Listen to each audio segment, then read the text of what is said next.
Good morning. Today's webinar on software engineering is brought to you by the ASQ Statistics Division, Reliability and Risk Division, and the Software Division. We have a wonderful speaker today, Lance Fiandella, who is an associate professor in the Department of Electrical and Computer Engineering at the University of Massachusetts Dartmouth and the founding director of the University of Massachusetts Dartmouth Cybersecurity Center. He received his PhD in 2012 in computer science and engineering from the University of Connecticut.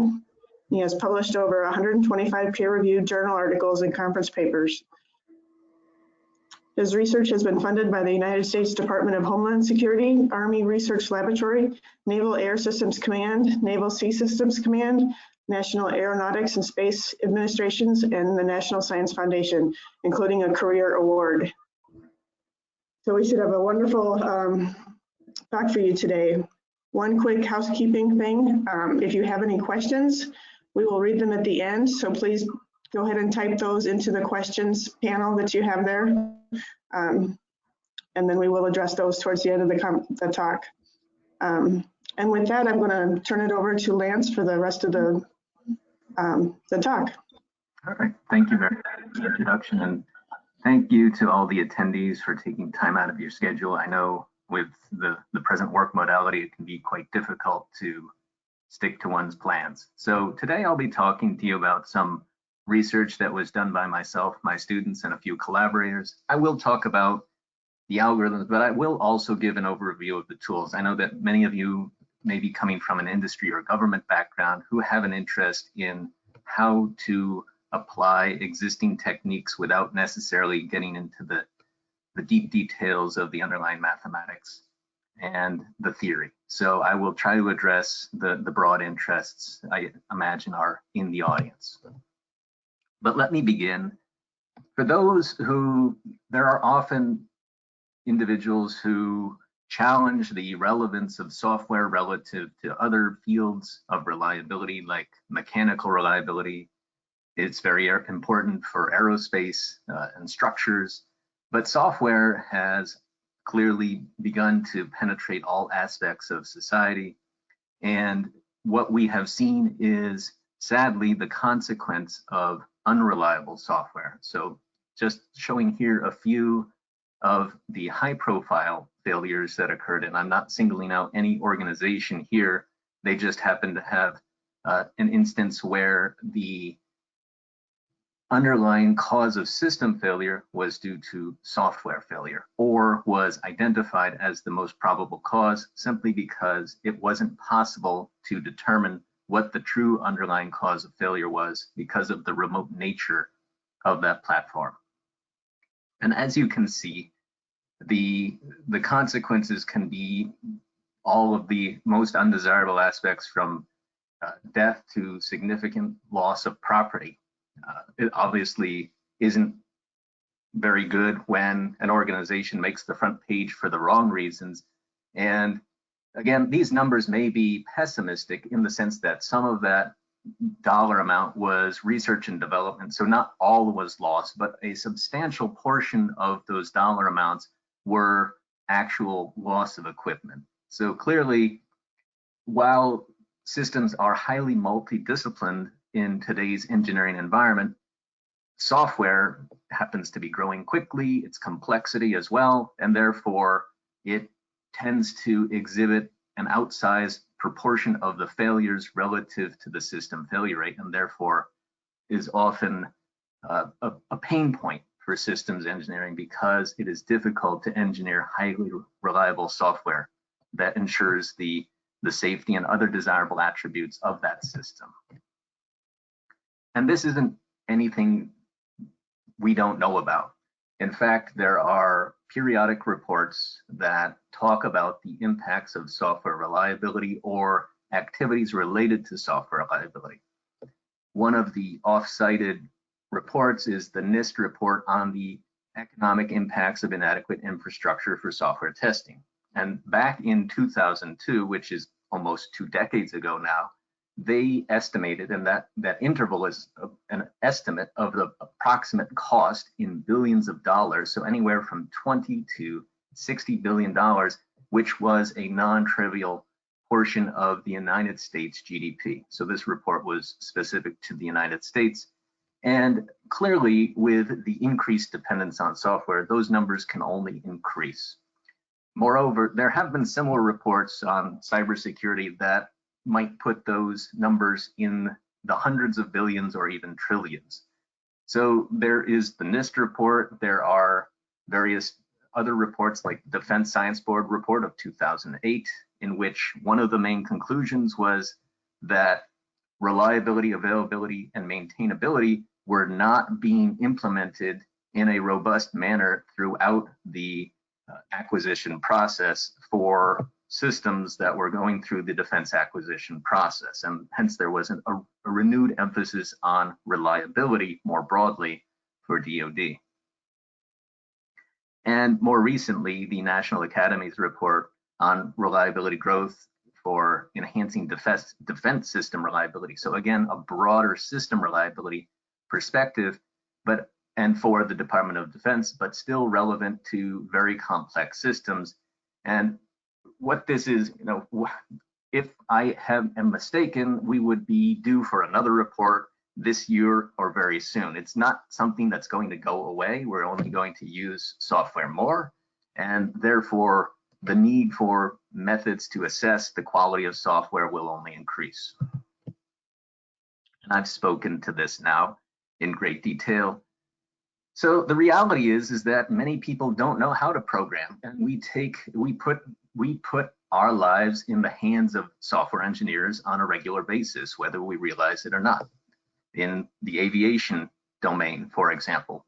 But depending on what background you come from, you may identify your system as either business critical or mission critical or safety and life critical. But all of these are often enabled by the capabilities. So software is a wonderful thing because it enables so many capabilities, but it is a double-edged sword in the sense that if it fails, it can fail in very quick manners that impose significant consequences. And therefore, for those types of systems, we would like to preserve the highest levels of reliability and availability. Moreover, in certain sectors, such as defense, when there is a very urgent need to deploy a system, there is unfortunately a potential to not perform complete testing because there is a desire to put the so-called 50 or 80% solution into a soldier's hands or into under an operator's control. And again, we've seen from the high-profile examples on the earlier slide that these can certainly cause economic damage as well as loss of life.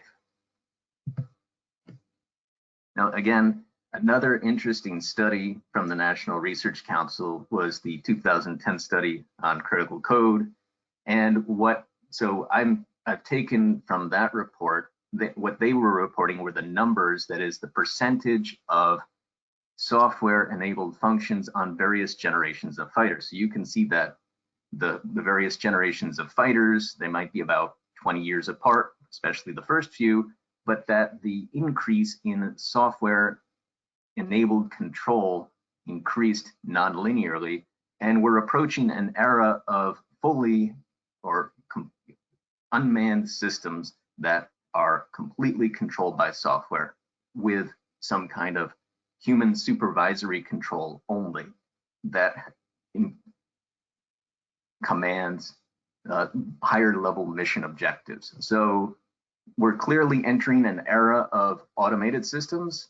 And while there is a need to understand all of those technologies, those advanced technologies like machine learning and their fallibilities and their implications for reliability and safety, there's still a need to understand classical software that is otherwise going to interact in some kind of architecture with these modern AI technologies as components to enable capabilities. So we're only compounding the problem, and therefore a focus on fundamentals and design of good software should be a focus, in my opinion.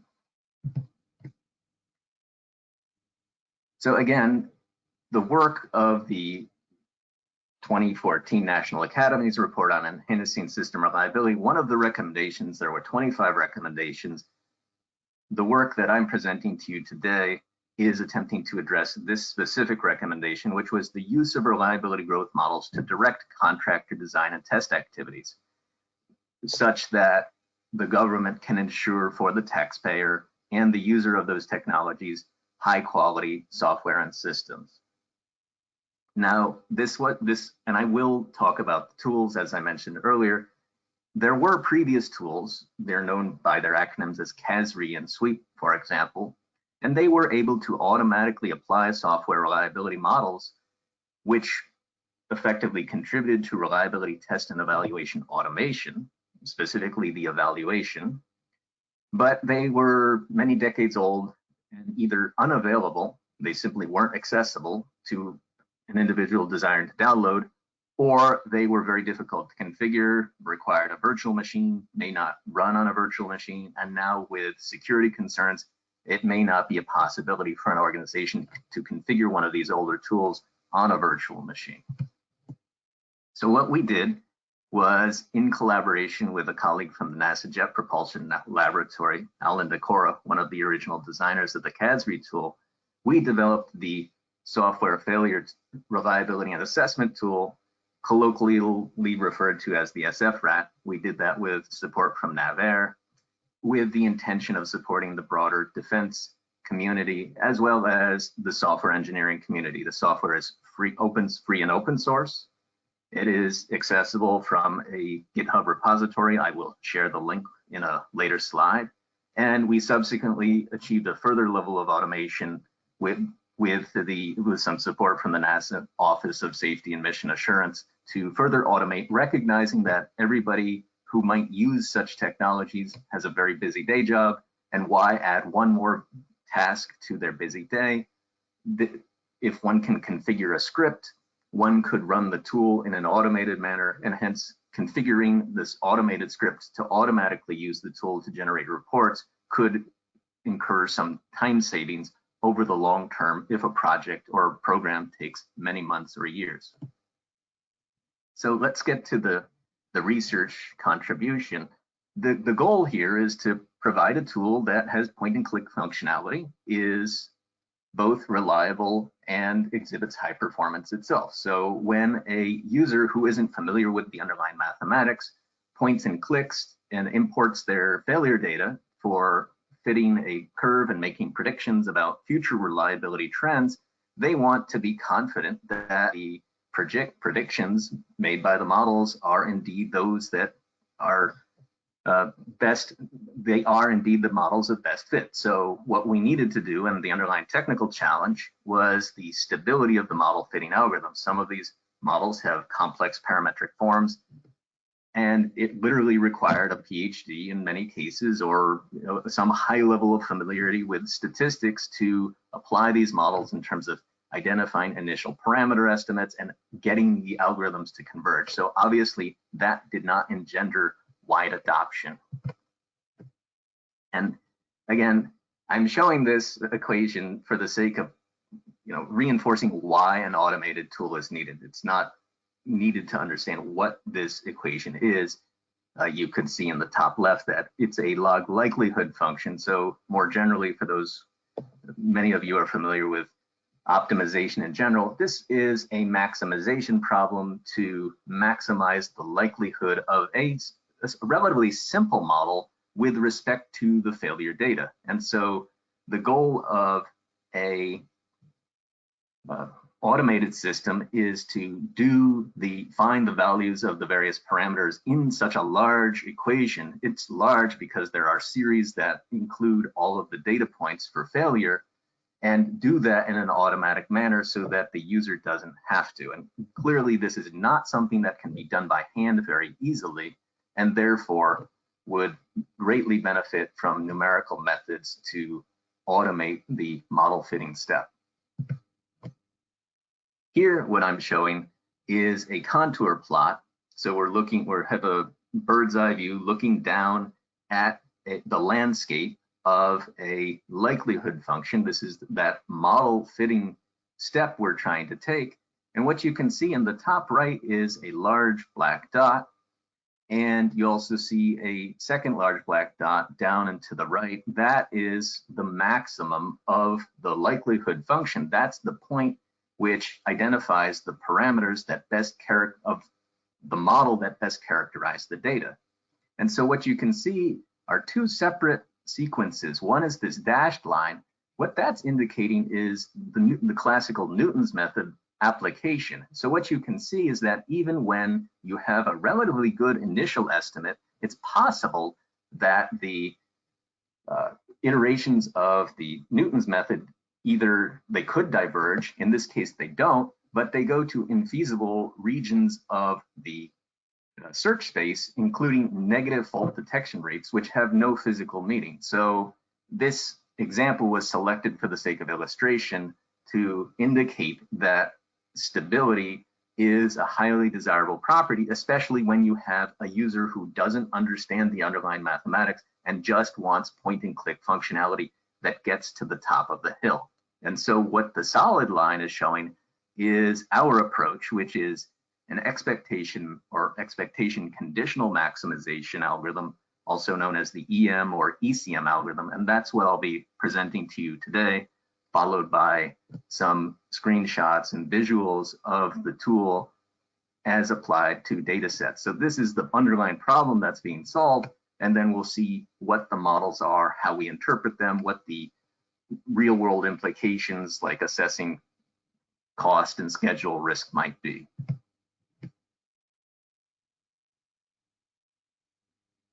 So the past work had presented ECM algorithms. That was work done by my former postdoctoral advisor in Australia.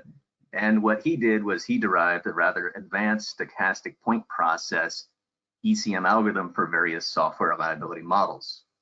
In doing so, he derived what are known as conditional maximization steps, which need to be solved successively to update the parameter estimates until convergence is attained. And I will speak to this in the coming slides. However, his derivations included rather complex special functions as well as semi-infinite integrals, which needed to be solved repeatedly to achieve those numerical updates in the parameters that would be the model fitting process. And so what we were able to do is, this was my former graduate student and myself, we essentially avoided that complex step by proposing an implicit ECM algorithm. I'm not looking to coin one more term, but you will see that the traditional approach is to try to find a closed form solution for each parameter, which would be an explicit solution. And hence I simply called this approach an implicit approach as the alternative. And basically you might regard this as the lazy computer scientist's way, or clever, depending on how you look at it, or both, way of working around the hard mathematics to obtain simpler mathematics that can be implemented, achieve the same desirable properties of the ECM algorithm, but also achieve a significant speed up. So conservatively, and I'll explain why that's a conservative estimate, on several data sets, or on one data set for a range of possible initial parameter estimates, we showed that the previous approach, the initial application of ECM to software reliability model fitting, was about 200 to 400 times slower than our proposed approach. And in practice, it may actually be more like 20,000 times faster. And I will explain the experimental methodology we used and why it was used when we get to that portion of the discussion. And the nice thing about this, quote, lazy approach is that it also guarantees dimensionality reduction. So while we might have some number of parameters, the ECM approach may occasionally require estimating or updating some subset of the parameters. But when we use the implicit approach, we can guarantee that we only need to update one parameter at a time, which also contributes to stability because we can use very elementary numerical methods that possess formal properties of stability and convergence. With that said, let me give an overview of the most common class of software reliability growth models known as the non-homogeneous Poisson process, or NHPP SRGM. I know that's quite an acronym. It is the use of the NHPP.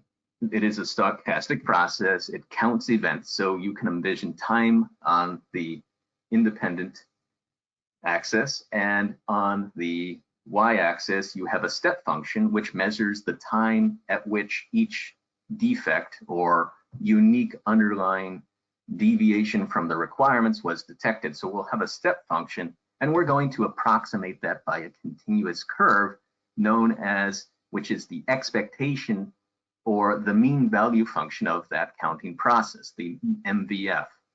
And many of these are denoted in the form A times big F of t. So in other words, big F of t is just a cumulative distribution function, F of t, from probability, and we scale that by a parameter A, which is interpreted as the number of faults that would be detected with indefinite testing. So in other words, many of these mean value functions, these M of t functions, are really just scaled CDF functions for which we interpret the A parameter as this is what's known as a finite failures model. So we're talking about unique failures that could eventually be removed, and therefore we wouldn't have recurrent failures. So we're talking about early stage developmental testing models that are oriented towards finding the bugs and getting them out and not letting them repeat. We don't double count failures with the same root cause in this type of model. So examples, for the sake of comparison, one is a Weibull model, if we substitute, and I know that's not the traditional hardware reliability parameterization in parentheses, so I apologize to the hardware reliability engineers, but this was the form that stuck, and it is parametrically equivalent to the classical representation, typically with lambda and theta and not B and C. But what we have here is a model with three parameters, A, B, and C being the shape parameters. And we also know that if we set C to 1, we can think of that as a kind of linear time, as opposed to the C being a scaling, or really influencing the linear, sublinear, or superlinear time if C is less than or greater than 1, respectively. When we simplify that C parameter to 1, it's also known as the Go-Locomoto model, because that was the names of the authors that were originally proposed the exponential CDF model. I'm not, a fan of naming or having models named after oneself. I think the community named the model after those folks because it was so widely used. It was simple but relatively effective. And the next obvious thing is, okay, so we've got models, how do we apply them? Well, you need data. And so, as I've mentioned earlier, maximum likelihood is that procedure by which we identify the numerical values of a model's parameters that best characterize the observed data in some probabilistic sense according to the formulation of that likelihood function. And what we have are two common forms of failure data. The first is failure times. We have a vector of times T1 through Tn, which denote the times at which failure occurred during testing. The alternative is less detailed and may occur in very large tests where, and this is true of many of the old data sets, the Air Force was a very generous sponsor of software reliability research back in the 80s. You see data sets with thousands of failures. And what you have in the failure counts data format is each T sub I denotes the time at which the ith interval ended. So these could be months, weeks, or some other appropriate unit of time. Note that each of these time intervals need but not be equal, and hence the model, the data format is flexible. That is, the likelihood function can accommodate that non-homogeneity in the width of the time intervals, and Ki denotes the number of faults detected in that interval. So here we're talking about what we talk about in statistics as grouped data. So we either have failure times or failure counts, and one nice point to make here is that a colleague from the MITRE Corporation, he wrote a script to automatically extract failure data from the JIRA database and format it in the form for input to the tool that we have developed for use to automatically apply software reliability models. So that, again, further reduces the need to wrangle with the tools to get the desired data and so on. All right, so let's talk about the optimization step, that is the model fitting. We have a likelihood function. What that top equation, it simply what it says is that the model, the likelihood is a function of the mean value function and the failure intensity, which is simply the derivative of the mean value function with respect to time. What that means is that as a undergraduate engineering homework problem, one could give you a mathematical form for M of t and say, go work out the math and then apply some simplifications to get expression for your log likelihood function. You would then take partial derivatives of that likelihood function with respect to each of the parameters and solve a simultaneous system of equations. An alternative approach, it also performs maximum likelihood estimation, but unlike the traditional approach, we express the likelihood function with respect to the observed and unobserved data. And the EM algorithm consists of two primary steps. Again, I understand that this audience consists of folks who may be software professionals and those who are statisticians. So again, keeping this simple, there are two primary steps. The E step, which creates a function for the expectation of the log likelihood function evaluated using the current numerical parameter estimates. And then the maximization, or M step, which computes parameters that maximize the expected log likelihood found in the E step. And the reason why we maximize a log likelihood as opposed to the likelihood function is that it allows simplification.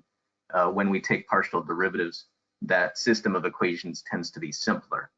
But in practice, or in many cases where it's possible, this becomes an iterative process where you have a set of equations, you plug in some numbers as the parameter estimates, you get revised values, and then you take the results and you plug them back into those same equations. The nice thing about the EM algorithm is that it exhibits monotonic improvement towards the maximum. The ECM, or expectation conditional maximization algorithm, is a variant which preserves the nice monotonic property of the EM algorithm that each step makes progress towards the maximum. But what it does is it replaces the M step from the EM algorithm with P, where P is the number of model parameters. So in the case of the Weibull, 3 parameters, it replaces each one of what we have to derive instead are called CM steps. And so you can think of this as two loops in a computer program. The outer loop will be a single iteration to update all parameters, and the inner loop will, each command in the inner loop will solve one of these conditional maximization steps to update a single parameter, holding all other parameters constant. And what this does is it's dividing a p-dimensional problem into p one-dimensional problems. And as I said, that enables us to implement very fundamental algorithms like bisection algorithm, which is very stable, which says that if we have an interval containing, if f of the left endpoint and f of the right endpoint contain 0, then we can guarantee that we can become arbitrarily close to that point, meaning that each of these CM steps, when run in isolation, will be stable, and therefore overall convergence will be stable. So the main steps of ECM will be to first specify a log likelihood, for example, the Weibull, and then for each parameter, we differentiate the log likelihood function to obtain the CM steps. It's very much like the Newton's method, except we're not going to solve a system of equations. What we would first attempt to do is solve for a closed form expression. So there may be a way to isolate parameter A, B, or C on one side of the equation and have no instances of that same parameter on the other side of the equation. If that's not possible, it may be that some subset of the CM steps need to be applied simultaneously. So for example, it might be the case that in a model with 3 parameters, you might need to solve 2 simultaneous equations instead of all 3, but you wouldn't be able to reduce to one equation at a time if you attempt that explicit solution, which is what we avoid. And then using those CM steps, as I said, we would hold all of the other parameters constant, solving to then maximize the Pth parameter based on the present numerical values of all of the other parameters. So you can imagine, for example, 3 steps in that inner loop I described, where in the first step we might hold parameters 2 and 3 constant at their numerical values and update parameter 1. And then on the second line, we hold parameters 1 and 3 constant and update the numerical value of parameter 2, maximizing it with respect to the CM step, and so on. And once we've done many iterations, we will achieve an arbitrary close estimate to the vector of model parameters in some number of iterations. What I'm showing here is what we're avoiding. So this is, but let me speak to these equations to explain why the explicit Weibull ECM algorithm, that is the ECM algorithm for fitting the Weibull software reliability growth model, was complicated and computationally intensive. So these notations, you can see that there's a CM step for each of the 3 parameters, and that these double primes indicate the update in the present iteration. The single primes denote the numerical values from the previous iteration. And so we will get to the discussion of how to do initial estimates, but assuming some present estimates, all we need to do is plug in the present estimates of A, B, and C. And we know N, it's the number of failures, and Tn is the time of the last failure. Everything is known, and we get an updated value of A.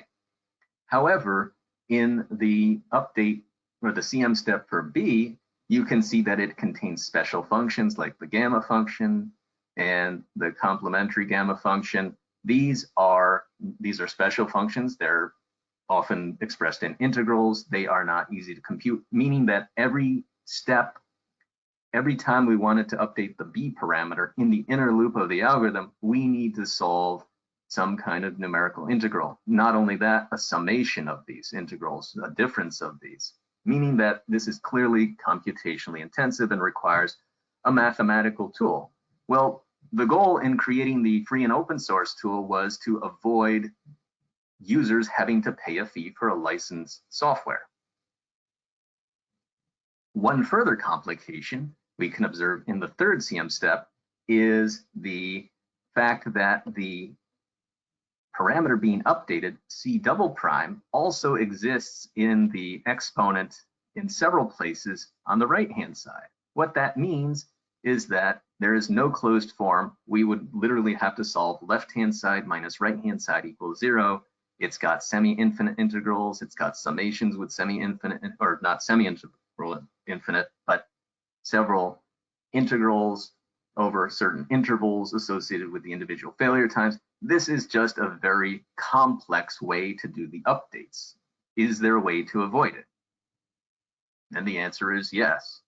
The answer was the implicit ECM algorithm. So in this case, we go through a similar sequence of steps. We specify the log likelihood. We often can reduce the system of equations or the parameters from P to P minus 1 by making the observation earlier that we can find a closed form for the A parameter. Since many mean value functions possess that form A times big F of t, we can express the maximum likelihood estimate of the parameter A in terms of the number of failures observed over the CDF evaluated at the time of the last failure, which contains only the other parameters, not A. And so, for example, in the case of Weibull, only B and C. And what we can do is we can then substitute this parameter into the likelihood function to reduce the likelihood function to parameters not including A, we will then, so in other words, this is one strategy, and we can apply these techniques to reduce the likelihood of the alternative approaches. But in addition to that, we're also going to avoid trying to find a closed form expression when we take partial derivatives of the log likelihood function with respect to each of the remaining parameters. And we refer to this as the implicit ECM, and we would rather just say solve. If we can't get A, B, or C alone on one side of the equation, we'll simply just try to solve left-hand side minus right-hand side equals 0 with a stable numerical method like bisection. As simple as it sounds, at least it achieves the goal of providing a simple set of update rules for a stable tool that folks who don't want to have to worry about the math can use in a dependable manner. And so in this case, we're holding p minus 1, where we only need to maximize p minus 1 parameters.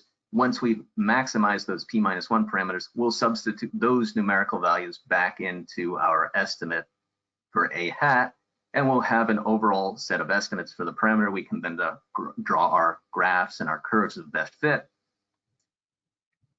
And in any of these cases, as I said, there's that inner and the outer loop. Well, the outer loop has some form of convergence criterion. A simple convergence criterion is to test the improvement in the reduced log likelihood function from one iteration to the next to test whether or not it exceeds some small positive constant, for example. And as I said, because we've eliminated the A parameter from the system of equations, we apply CM steps, for example, only to B and C of Weibel.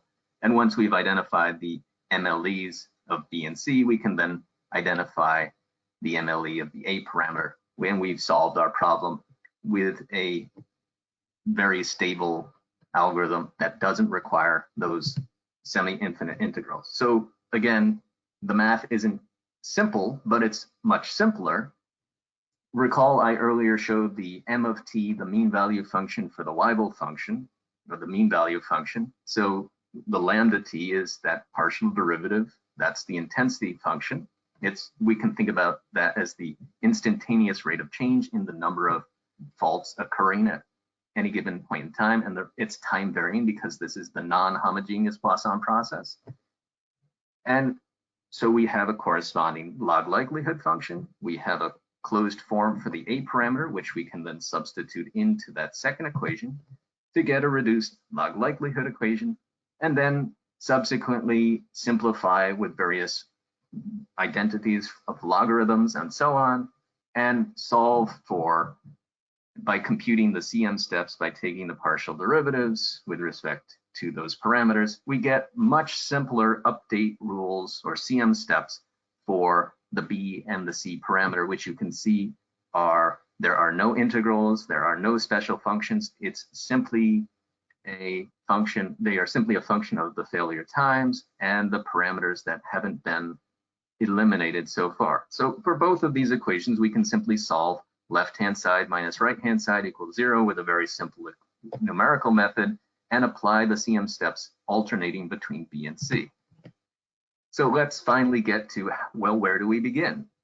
And we can still use concepts from the EM algorithm, which are that we can have an initial estimate of the A parameter as simply the number of faults observed so far, and the remainder of the parameters are identified by this second equation, where this little f of t is the corresponding PDF of the CDF of the mean value function of the form A times big F of t.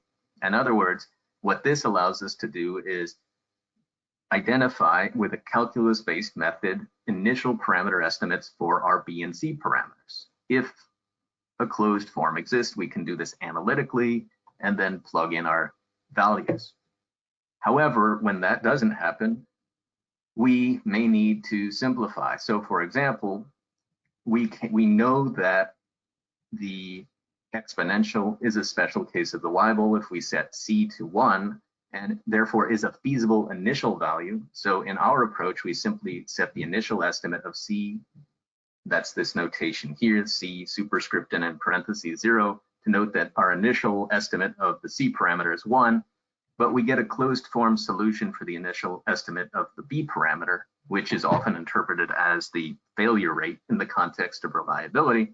And so we can compute initial estimates based on the data. And what you're seeing here is application of that implicit ECM algorithm to fit the, or identify the maximum likelihood estimates of the Weibull software reliability growth model.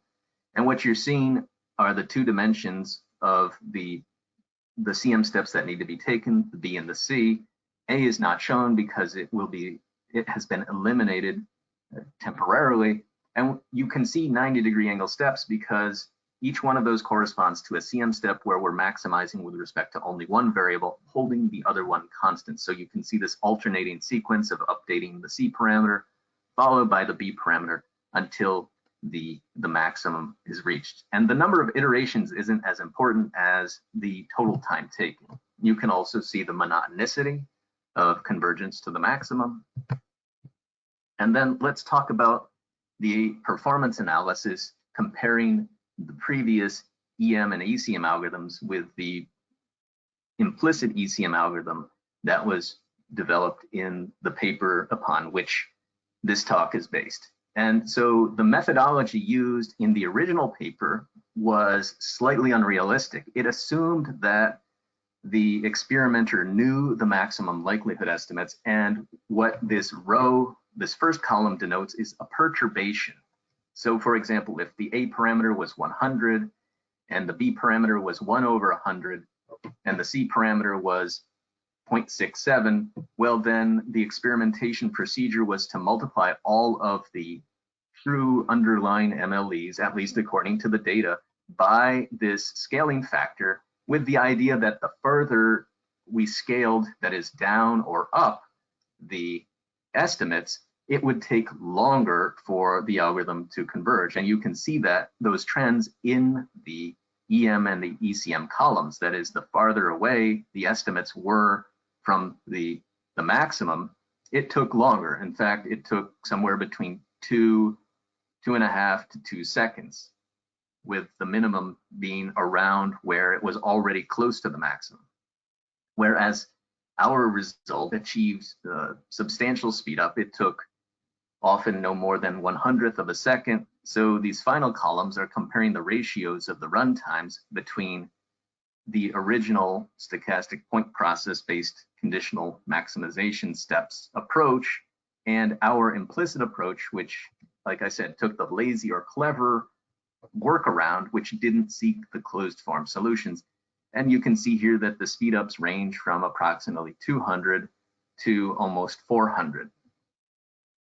And in the interest of fairness, that's why this performance was compared. But in the interest of demonstrating the true robustness of the implicit approach, we couldn't assume that we knew the underlying maximum likelihood estimates, so we used the initial estimation strategy discussed earlier, and we applied the algorithms to the models according to those initial estimates. And what we found was that our approach still only required a fraction of a second, whereas the ECM algorithm took more than 5 minutes to converge with the EM's calculus-based approach to suggest good new initial estimates.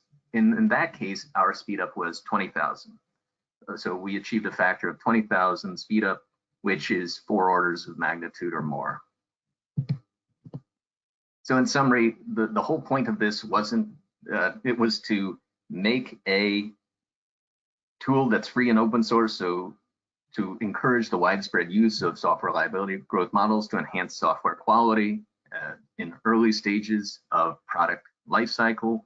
And to do that, we needed to get a good, stable, and efficient algorithm to do the model fitting. And thankfully, we achieved all of those. We were able to work around those gamma functions and those numerical integrations. We were enabled to ensure the dimensionality reduction, and we got somewhere between 2 and 4 orders of magnitude speed up depending on how you interpret the results. And future work, much of this has actually been accomplished already because we were aware of the difficulty in obtaining initial parameter estimates. There's a broad field of what's called evolutionary algorithms. Some call them nature-inspired or biologically inspired. Others are swarm because they share information. So we thought to ourselves, let's experiment with all of the different algorithms like particle swarm optimization and the BAT algorithm and various algorithms to create multi-stage algorithms where we would use these non-traditional or non-calculus or gradient-based approaches from classical optimization as a preconditioner to identify good initial estimates and then run with those best estimates after a finite number of runs of the evolutionary algorithm. And the point of that study was to ensure that the runtime incurred by those swarm algorithms was worth it in terms of the combination of stability and performance. So that's a forthcoming publication and potential talk. The second important area is covariate models.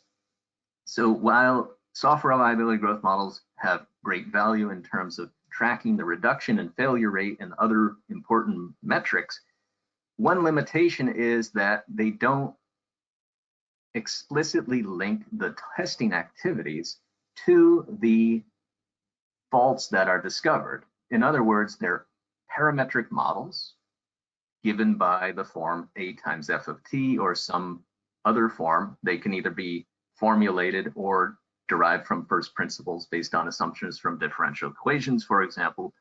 But the covariate models enable some form of regression onto the non-homogeneous Poisson process, meaning that we could study the connection between various testing activities or metrics that software engineers collect during the testing process, as well as the number of faults detected to identify which of those activities is most effective in uncovering the faults.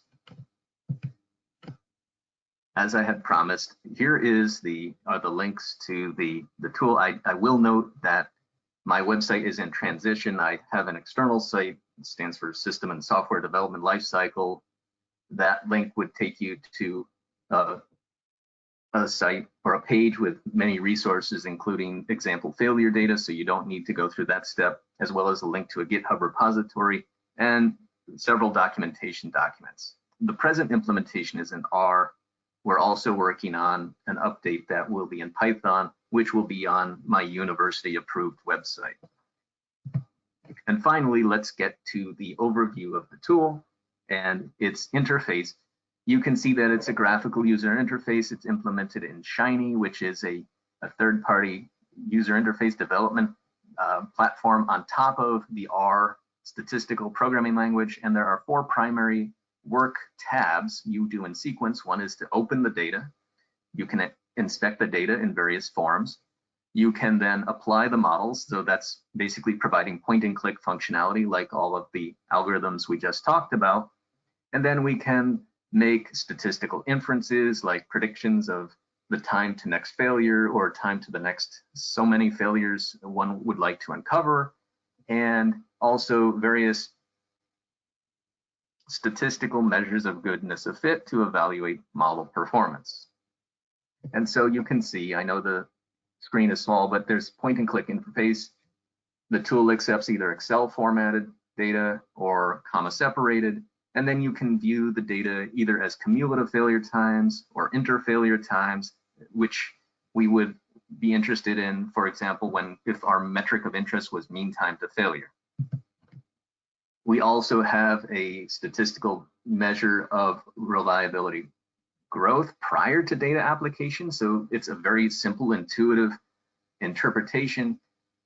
That is what we'd like. We would assume software is more reliable or anything is more reliable if it fails less frequently.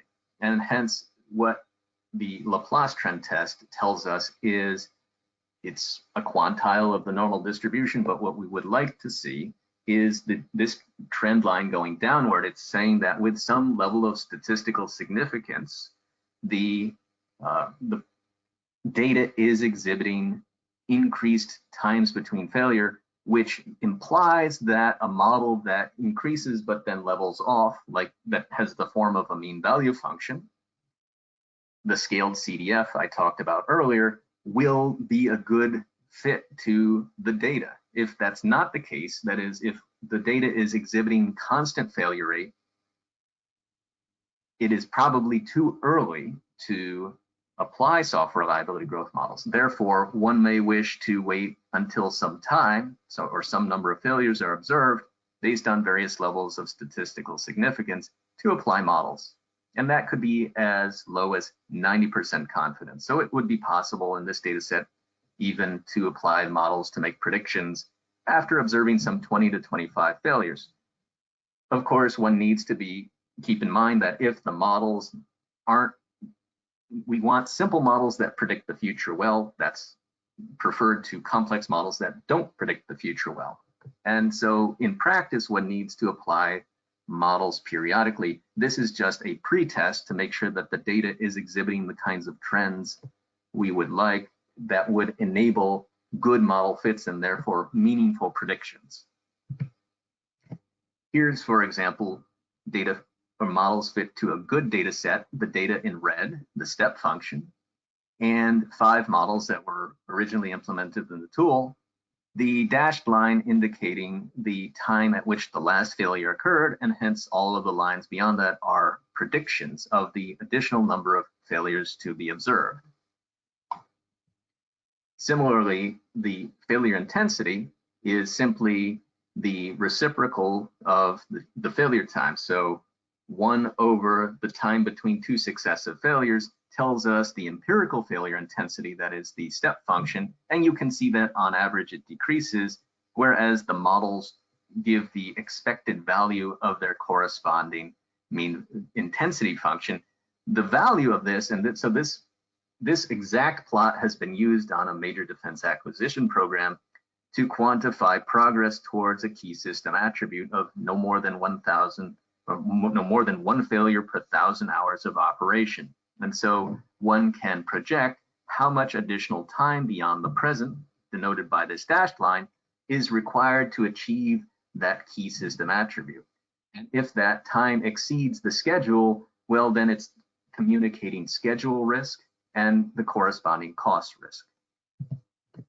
And as I said, others may prefer a time between failures metric, or in the case of the smooth curves, the mean time between failure.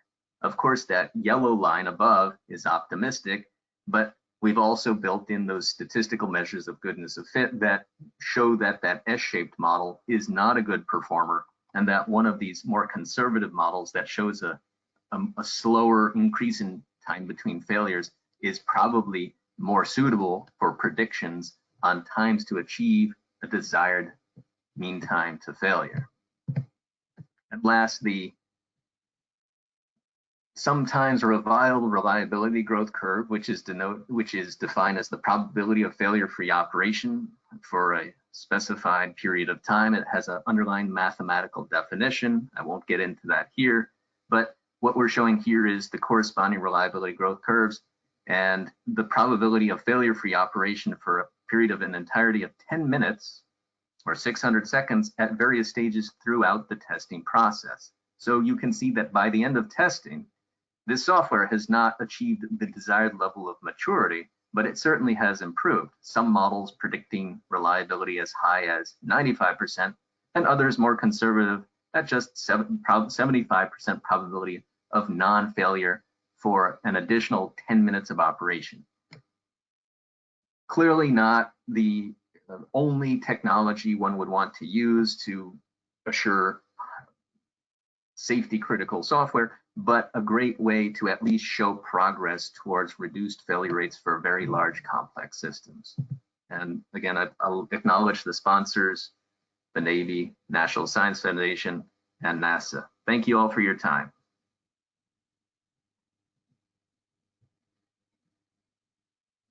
Hi, so we do have a couple of questions.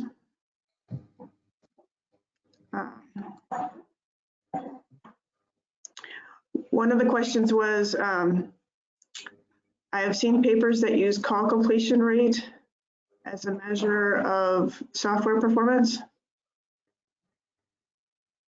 Sorry, say that again. Cost completion? Call completion rate as a measure of software performance. Typically, they are greater than 99.99%. Okay, so if I understand correctly, so I am a computer scientist by training, just studied statistics in grad school and so on. If I understand correctly, we're talking about another potential definition of reliability, which we might think of as on-demand reliability. That is, we think of this in the context of the web user.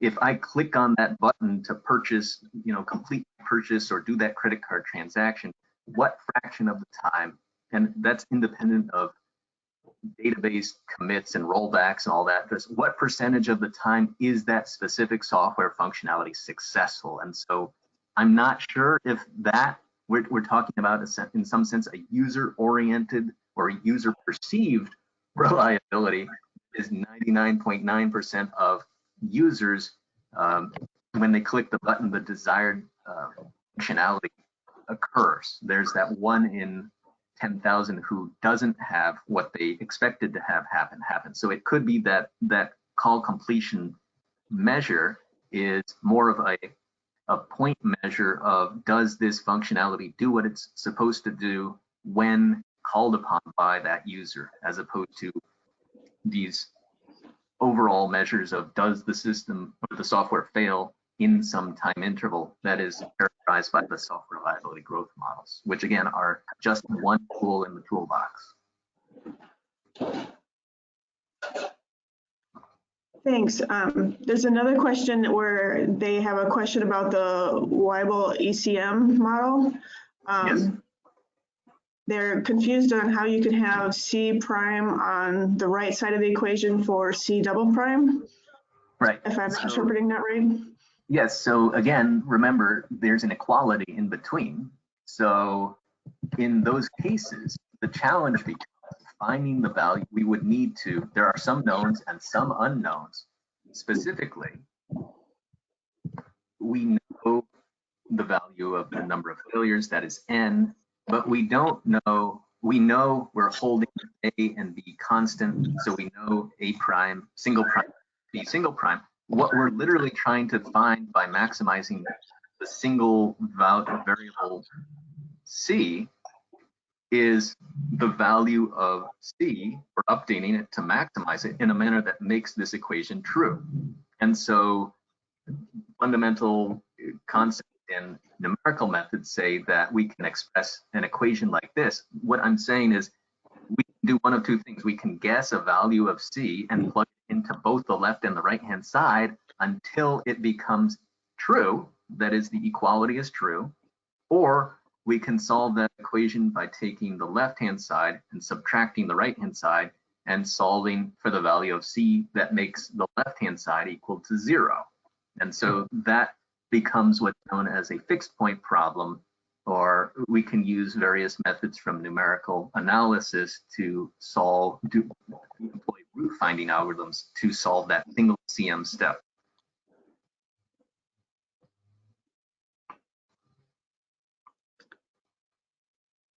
Okay, one last question. On the performance analysis slide, why does the initial value column not count by 0.25 increments and instead it skips over 1 and uses 0.9?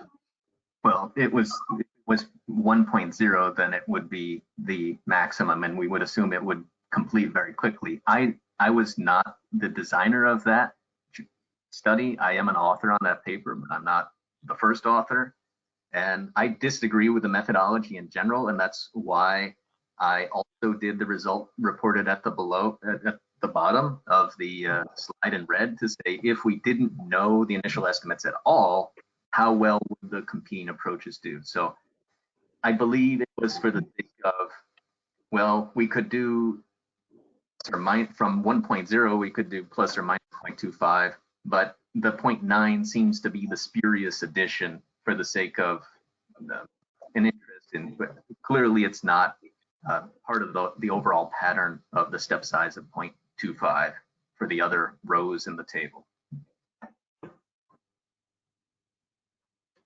Okay, well, thanks for answering all those questions. I think we're done for today. That was an excellent webinar, and thanks to everyone who attended. I hope you enjoyed it, and we'll be ending the webinar now. Thank you.